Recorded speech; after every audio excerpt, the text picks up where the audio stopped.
وإذ تقول للذي أنعم الله عليه وأنعمت عليه أمسك عليك زوجك واتق الله وتخفي في نفسك ما الله مبديه وتخشى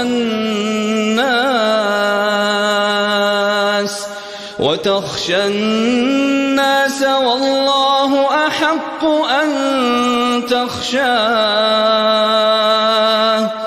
فلما قضى زيد منها وطرا